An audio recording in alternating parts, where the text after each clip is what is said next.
The state of Florida is very fertile recruiting ground and also home to 4 Power 5 institutions. On today's 5-Star Flex, we'll be ranking these schools by my first ever recruiting factor rankings.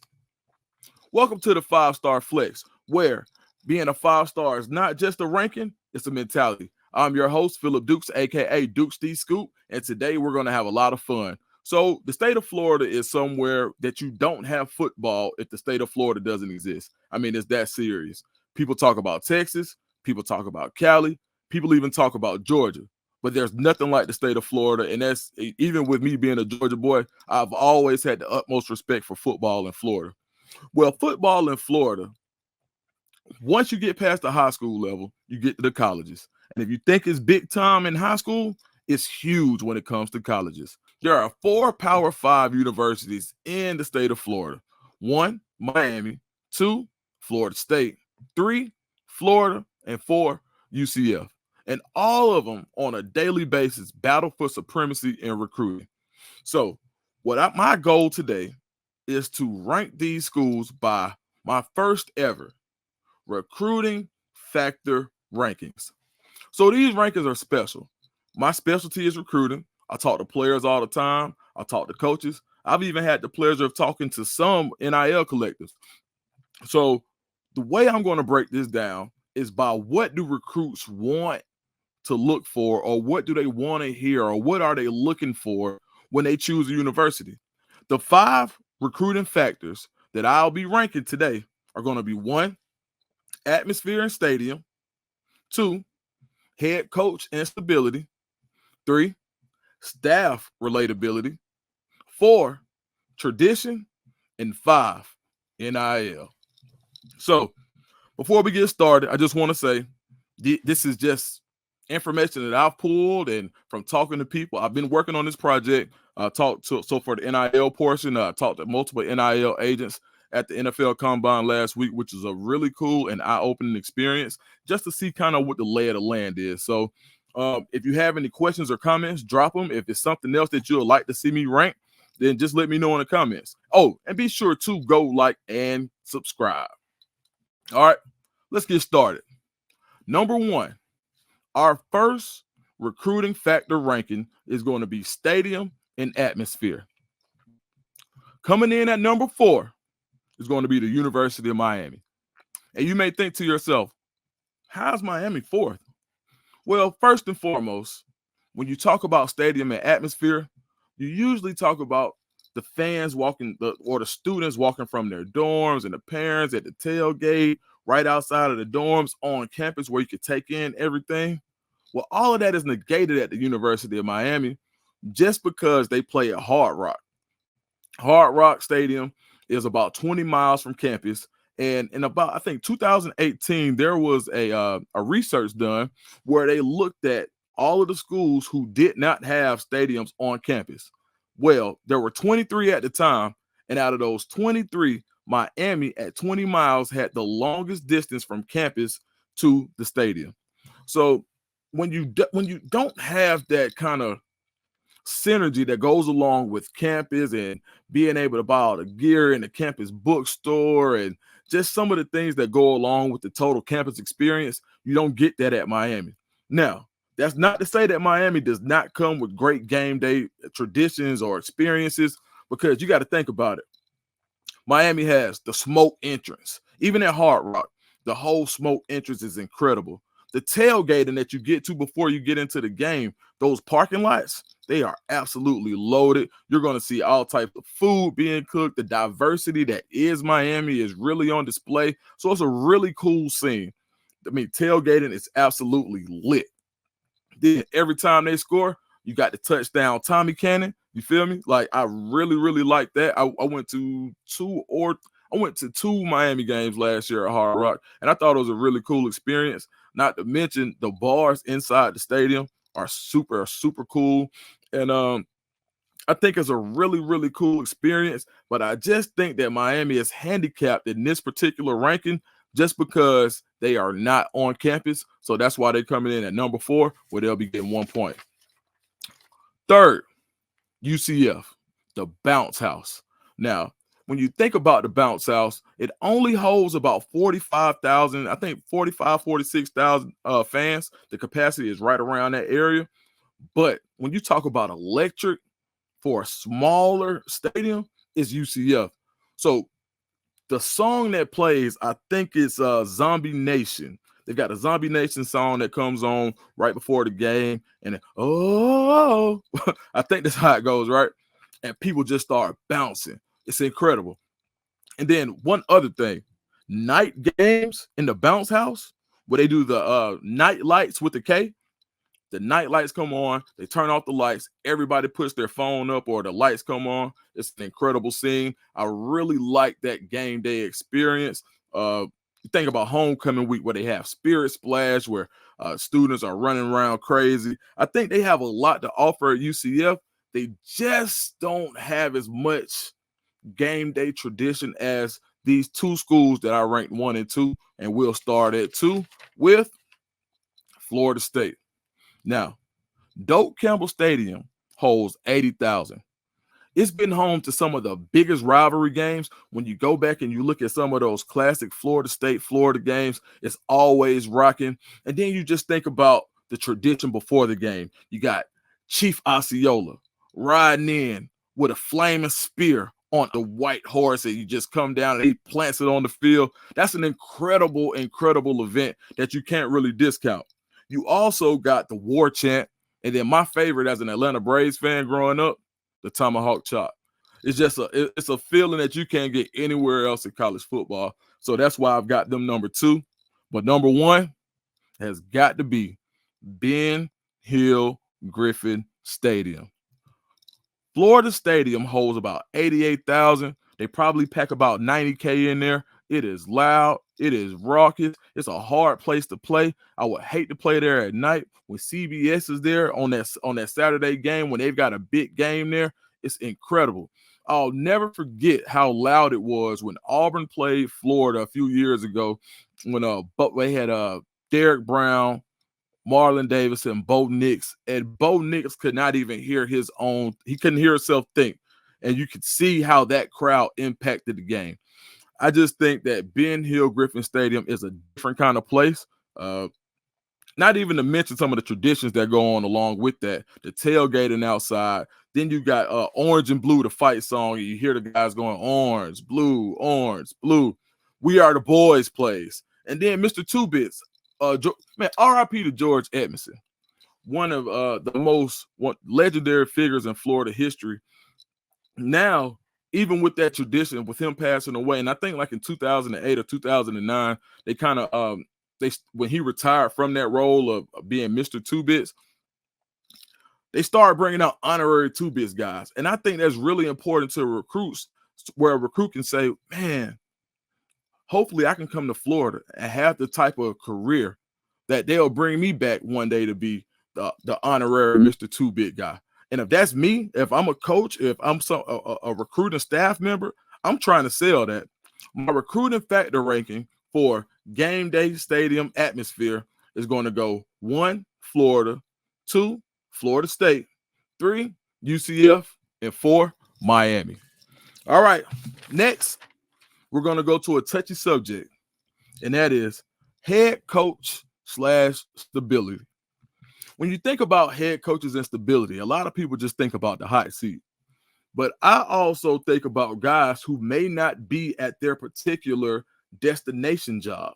So I also included that in my rankings because you think about it, like what also goes into stability is a coach that's on a rise or a coach that says, I got my eye on another job. And you see that happen so much in college football, and it's something that recruits have to take into consideration. Not just is my coach going to be there if he loses or if we lose, but is my coach going to be there if we win? So I think that's hugely important to recruiting. But let's get into it.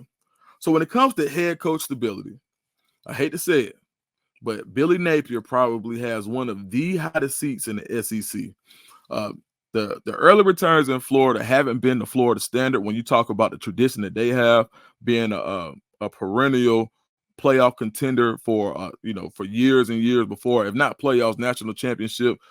And the SEC and college football is just better when Florida is in the forefront. When you think about the Tim Tebow years, when you think about the Steve Spurrier run, like Florida has always had that winning tradition. And I think now the way Georgia has been handling Florida lately, the seat hasn't ever been hotter for a coach at Florida than it is right now for Billy Napier.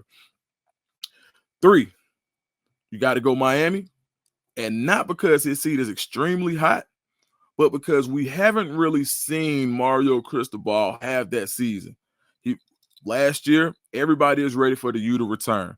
When he came from Oregon, it was a huge deal. He comes out, he doesn't have the first year that he wants. He makes a slight improvement in year 2. He gets to 75 last year. I forgot, I think regular season 75 in the ACC. That was some of those games they really should have won. When you consider the Georgia Tech game, it could have been an 8-4 season easily. So as far as when you talk to Miami alum and fans, some of them aren't really sure if Cristobal is 1,000% the guy. Now, he has a ton of support, NIL supporting him. He's super aggressive recruiting. He landed his first class was ranked 8. His second class was ranked 5. He has a ton of returning production coming back, especially on the offensive side of the ball. A 3-headed monster in the receiver room, led by Xavier Restrepo. You got a 3-headed monster in the backfield. You go out and you sign a Cam Ward, who, in my opinion, probably could be the most impactful quarterback. So there's a lot to look forward to in Miami, but just for the sake of these rankings, I will put the Hurricanes at 3. 2, when it comes to head coaching and stability, and is he going to be there? There is a small caveat here, but I'm going to go with UCF. Reason being, Gus Malzahn got an extension already. He's playing with house money. He took a team from the AAC to the Big 12 and was able to get 6 wins out of the Big 12 last year in his first year, which says a lot about what UCF has going on. Now, when it comes to return to production, UCF is ranked 101st in the nation. But when you look at the fact that Gus Malzahn has built the staff that's built the last, he's got a lot of young guys there. He's mixed it in with some experience. And right now, there's probably no way that Gus Malzahn could get fired in the next 2 years unless he absolutely, what's the bed. When it comes to stability, there's only going to be one school that's going to have more stability than UCF and Gus Malzahn, and that's going to be Florida State and Mike Norvell. Mike Norvell, however you say it, has probably got to be one of the safest coaches in America. Why? Because he was a very clear candidate for the Alabama job, first of all. Secondly, by him returning to Florida State, he was able to kind of galvanize that fan base coming off the season that they had where they felt like they should have been in the playoffs. And they really did have a point. There was a small black eye at the end of the season where, a lot of players opted out, didn't play in the bowl game, and Georgia came down and laid the smackdown. But when you think about the production that he lost, the production that went into the NFL draft, and the way that those guys have performed, when you talk about a Keon Coleman, when you talk about a Trey Benson, when you talk about a Jared Verse, and then you even think about Jordan Travis, who won't be back next year, you start to realize, like, man, he really put a solid squad together, and he has a blueprint for what he wants to do. He brings in a bridge in DJU to help you get to that 5-star quarterback that you got waiting. So I think that right now, probably the safest guy out of these 4 schools is going to be Mike Norvell at Florida State University. So when it comes down to head coaching stability, at 1, you got FSU, 2, UCF, 3, Miami, and 4, University of Florida. So now, let's break it down to old school tradition. When you just boil it down to straight up tradition, we're talking championships. We're talking about lineage. We're talking about what the very fiber of some programs. So when it comes to tradition, at number 4, you got to go UCF. They're the baby of the bunch. They just got the Power 5. And frankly, I don't even think they've been playing football for over 65 years. I think they started around 1950 or something like that. Maybe 74 years, 75 years, something like that. But they're the baby of the group. And I just think when it comes to tradition, when you think about Florida, FSU, Miami, they're just not there yet. Now, not to say that their trajectory isn't on the rise, because it is, and they've been doing a great job, especially going from where they were in the AAC and really becoming a player, especially when it comes to recruiting. They're actually winning some of these battles when it comes to recruiting. When it comes to tradition, and if I'm a recruit, I'm not sure UCF out of these four schools is the school that I want to go to most for the tradition. It's more so a school that I want to go to in order to kind of make tradition, kind of change things, and kind of set a new standard. So that's why I've got UCF at 4. Now, 3 and 2 are kind of tough. So just for the, and I got a reason why I did what I did. So I went Florida at 3 because just like Florida State, they do have 3 national championships under the belt. But the reason I went Florida State over Florida was because Florida State actually has a national championship, while the class of 2025 was maybe 7 or 8 years old, that they can actually remember. They have, of the 4 schools, of the 3 schools, that do have national championships, Florida State has the most recent and the only one that this recruiting class will actually remember from their own 2 eyes if they were watching football at that time. So I think that's why I put Florida State over Florida. But when you talk about tradition, Florida State, Florida, all of those rivalry games, you can go back to the Bobby Bowden era. You can go to the Steve Spurrier era.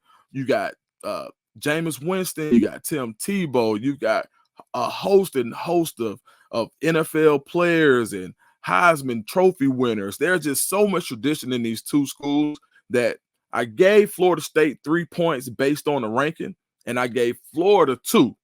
But I gave Florida a bonus point because they're the only school that can also preach SEC tradition.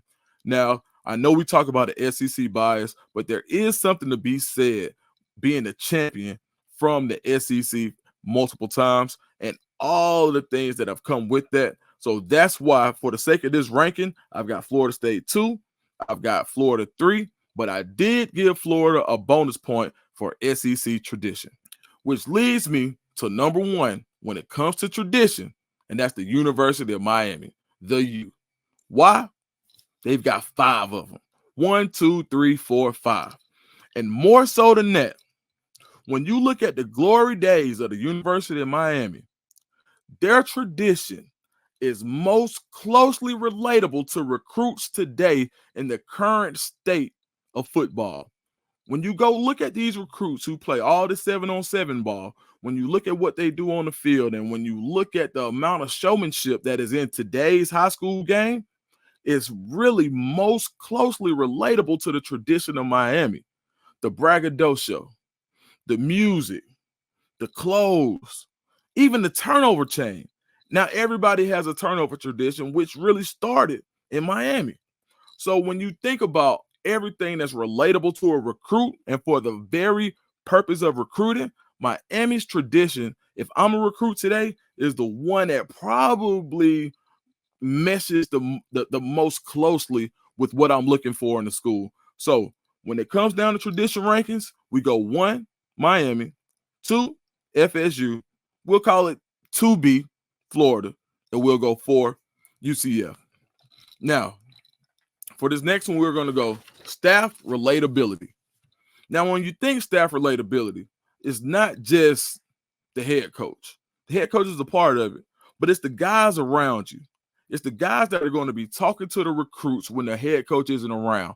When the head coach is out doing CEO things and he's not able to jump on the phone, you got to have guys that can relate to recruits, even without the title of being the head coach. That way, when they get to school, you know what you've got. You know you've got guys that can control their room because they were able to control the relationship and monitor and maintain a relationship without the head coach on the way in. So when it comes down to staff relatability and understanding the 17 and the 18-year-old when it comes to recruiting, at 4, I've got Florida. Now, the reason I have Florida 4 is because you've got it. They lost a lot. Like as far as when you think about a Corey Raymond, who was an ace recruiter for whatever reason, it really didn't work out there. You still got probably the superstar of that staff, in my opinion, in Jabbar Jalute, who's able to help you recruit, and especially in Louisiana, but can also help you recruit multiple rooms in his areas. So I think he's a highly relatable guy. He's one of the guys that understands the culture. You could talk music with him, and I'm getting this from recruits. You could talk music with him. He's willing to play a game of Madden with you. So I think that he's very relatable. But one of the reasons that I did kind of dock the relatability portion of it, he brings something. When you look at what Florida brought in and Ron Roberts, I think he's probably one of the best X's and O's coaches out there. But when it comes to relating recruits, he's more of an old school guy. And when it comes to and that mix with him and Austin Armstrong is going to be football, football, football. And not a whole lot of, hey, bro, how are you doing? You want to play the game? You want to hang out? And I'm not saying that's a bad thing, because everybody's not looking for a big brother or an uncle. But and a lot of guys want to go just be groomed to play football. But in this era where you're constantly recruiting guys, and if a guy isn't happy, he can use the transfer portal, you probably want, just in terms of recruiting, guys who relate a little bit better. So, and that's not a knock on either one of those guys, because everybody has talents and they express them in the way that they know best. And I think that those are two excellent coaches. But just for the sake of this exercise, I've got Florida 4. 3, I've got Miami. Miami has an underrated guy, and Derek Nicholson, the linebackers coach. I think he came from Louisville. He's been very successful, and he's been able to talk to guys from all walks of life. And when you look at what he was able to do in the Atlanta area in the 23 cycle, by being able to pull 2 linebackers who are highly sought after, I think that he did a great job. And they both talked about their relationship with Derek Nicholson. So he's a guy who I really think relates well to kids. But you still have a Chevis Jackson, who I think is really good when it comes to him being an NFL player, him being able to relate, and being at that in that soft spot of an age where you could either be a big brother or uncle. I think that's really important when it comes to recruiting. So Chevis Jackson is definitely a bright spot on that staff. You also talk about a guy like Jason Taylor, a multi-time Pro Bowl player, spent years and years in Miami, probably knows everything there is to do in Miami. So when you got guys who are visiting and may just want to go get a home-cooked meal, that's your guy who can tell you where to go. You got guys who want to come in and go get some fine dining. He can tell you where to go. He can talk to parents. A lot of parents are my age. A lot of parents are probably my age and watch what he did, and that's always going to be a feather in your cap when you're trying to make a family like you and trying to get them to listen to what you're saying. So I think that Jason Taylor is definitely somebody who can be a star on that staff. And then you just go to the head guy like Mario Cristobal, who came from Alabama originally, came up under that aggressive plan of recruiting that Nick Saban always had when they were putting out top class after top class after top class. So I think that for the sake of these rankings, Miami would come in 3. Number 2, a bit of surprise here, but I'm going to go Florida State. Now, Florida State has a ton going for them. When you think about having a guy like Patrick Surtain, who was just at American Heritage not too long ago, who has a son who's probably one of the more popular players in the NFL right now, and definitely one of the more popular players on defense. A lot of these guys look up to him. They really like his game. And so for you to be able to even say, hey, look, I helped develop my son. Allow me to help develop you. That's one of those recruiting tools that you really just can't find on a resume. Then you also got a guy like Atkins, Coach Atkins, down there, the offensive line coach. All of the offensive line recruits always rant and rave about how cool he is. They talk about he's willing to talk about anything. It's more so a relationship where you know you're going to get coached hard on the field, but he's going to give you the tools in order to be successful. Just the other day, I had Tavares Dice, who's a highly sought-after offensive lineman, talking about how Coach Atkins is so fair when it comes to playing time, and that's something that recruits really want to hear, because they don't want to go anywhere where they feel like, if I'm talented enough to play, that I won't play. About Florida State. Florida State, Coach Atkins, he's been the guy ever since I got to Langston, my 10th grade year. He's he always stayed in contact, and like he's a real guy. He's one of those players I mean, he's one of those coaches where he's just not gonna put just because you older, that doesn't mean you're gonna play. If he got somebody younger and like he really like that, he gonna put you on the field. He gonna give you some time. You might not start, but you definitely gonna play in the Right. moments he needs you. So I think that's really good, especially in this microwave kind of society that we have created in college football, where if I'm not playing and I'm not happy, I'm going to the portal. So being able to have a guy who can sell who can sell those type of things in terms of playing time is super important. Then one of their secret weapons is Fuller. Man, Coach Fuller is so cool. You don't really get the hip hop or the culture vibe from him, but he's so relatable. He reminds me of like a Charles Kelly when it comes to being able to have a conversation with anybody from any walk of life. So I think he's one of those secret weapons. And man, Coach Norville has been doing this thing. And people talk about that picture he has with the cornrows, and they say, "Oh man, he looked corny," or some people even try to use that to a negative recruit. And I think that's probably one of the best pictures, because what it showed me was he wanted to be one of the guys. He didn't care if he looked silly. He didn't care if it was off the wall. He didn't care if he was, if people wanted to say he was a wannabe. Because right now, he's a wannabe champion. He's a wannabe number one in recruiting. He's a wannabe at Florida State for a long time. And I'm 1,000% okay with that. So when it comes down to having a relatable staff, I think Mike Norville represents that very well. But number one, in a surprise, is UCF. Why? UCF has one of the younger staffs in the country, and they also kind of supplement that younger staff with some veteran leadership. So we talk about a Herb Hand. Man, Coach Hand is one of those guys. If you haven't heard him, he's got bars. He like when I've been privy to conversations where people talk about how relatable he is and how he can just we could be talking about something and he could probably figure out how to insert one of his stories where even though they're coming from two different type of eras, he's able to bring that full circle and kind of create a bond with you based on hearing, listening, and kind of interjecting with a sense of veteran leadership. And I think that's super huge.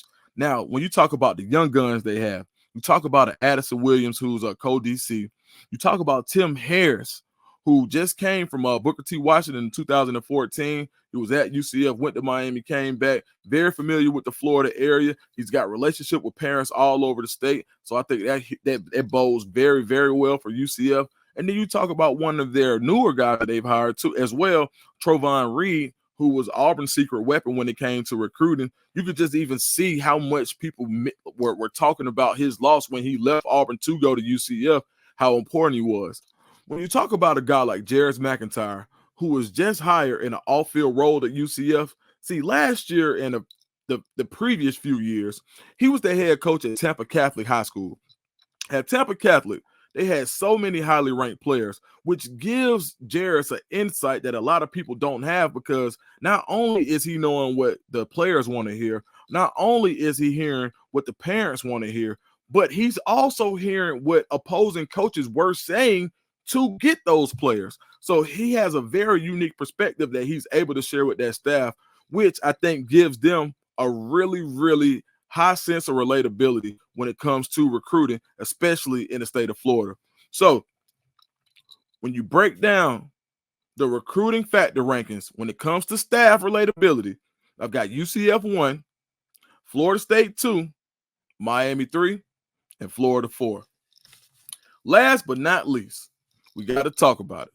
The elephant in the room: name, image, and likeness. So when I was at the NFL Combine, I met with multiple agents who have multiple NIL clients, and they've talked to collectives. They've talked to parents who wanted to send their kids to the transfer portal because they thought they weren't getting paid enough. They've talked to high-level recruits who are trying to figure it out, who've had NIL at the forefront of their recruitment. And I think when it comes to NIL and these recruiting factor rankings, at 4, you got to go UCF. Not that UCF doesn't have a cachet of money to spend. It's really about the fact that UCF went from a AAC school where the budget probably wasn't as high to a Big 12 school where the budget probably still isn't as high. But now they're starting to kind of, from what I'm hearing, they're starting to get acclimated to the landscape when it comes to NIL. So this is probably only their second year of really spending real money when it comes to recruiting guys. And when you look at their recruiting rankings, they have to be very selective when it comes to where do you place the money at when it comes to your roster. So they're not able to go just say, you know what, I want to give this big bag to a safety when you can go get a safety who may be a little undersized, but who's a ball player, instead of getting the guy who checks every box that's going to come with a large sum when it comes to NIL. Secondly, I've also factored in media perception and the way things have been seen or some of the press that's come out. So that's the reason that I've got Florida at number 3. Reason being the Jalen Rashada fiasco. I mean, when Florida really had to go back and kind of redistribute everything they had to do when it came to their collective at the time. And now I feel like they've got it together and they don't have to make as many big splashes. And they definitely have competitive money and they're going to recruit at a high clip. So just for the sake of this ranking, I'm going to put Florida 3 based on some of the media perception and because they kind of were the first university that the first collective that had that kind of backlash when it came to NIL with the bad media that they got with the whole Jalen Rashada fiasco. So coming in at second, I've got FSU. And that's predominantly because there were some guys who were threatening to leave last year because they didn't feel like the word was they didn't feel like they were getting paid what they were supposed to get paid in NIL or didn't feel like they were being paid fairly. And just kind of and those guys both returned, but just that little bit of hey, I'm not it came the fact that it didn't come down to ball on the field, it didn't come down to how you were being treated on the field. It came down to NIL when they were thinking about leaving. That's kind of the reason that I've got Florida State too. But from all accounts, people are getting paid. They're getting paid on time. And the guys that have negotiated their NILs in the way that they're supposed to are very happy. And I'm hearing that their collective has been pretty favorable to work with when you've got a guy who has the production or a guy who has the accolades that go in line with certain amounts of NIL money. So I've got Florida State too, and a lot. And I gotta say this: they're only 2 for this exercise. Because if I pick 4 other schools, they would probably be 1. But number 1 in this one, University of Miami, gotta be. I haven't heard one guy from Miami or one NIL agent who's dealt with Miami that said they had to wait on it. They say Miami pays, they pay on time, and they pay a lot. And that's I'm talking to multiple guys. It's not just guys who play for Miami. It's NIL agents, and I've even had the pleasure of talking to a couple of guys from the collective who, of course, are going to say, "Oh yeah, we got everything under control." But the guys that I talked to, I did my Google research, and they are loaded. So when it comes down to the initial iteration of Miami's, when they talked about the big billionaire who was, they said, "Oh, well, the business is failing." I talked to guys that said they did not miss a payment, and that Miami is very vocal about making sure that their players are taken care of. And I think they also know that when you don't have the stadium situation that some of the other schools do have, they're going to be very aggressive when it comes down to making sure that guys are compensated well.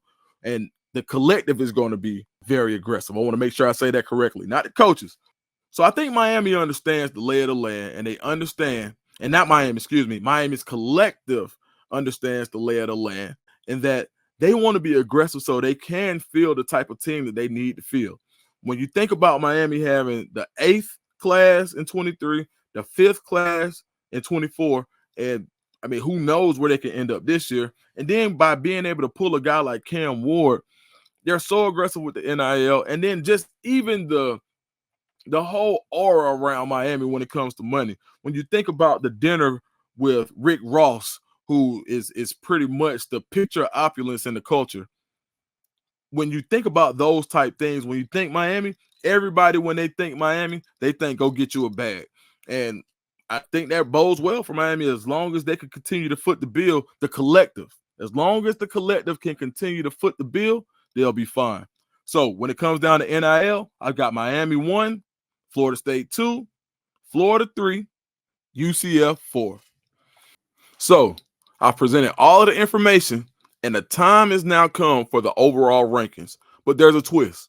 I want you guys to take all of the information and you let me know in the comments who you think should be ranked 1 overall. If you have anything that you'd like to add or talk about, or anything that I should have talked about, let me know in the comments, and then kind of give me some suggestions on, if I do this again, what teams I should add. All right, man. Dukes to Scoop. I'm out.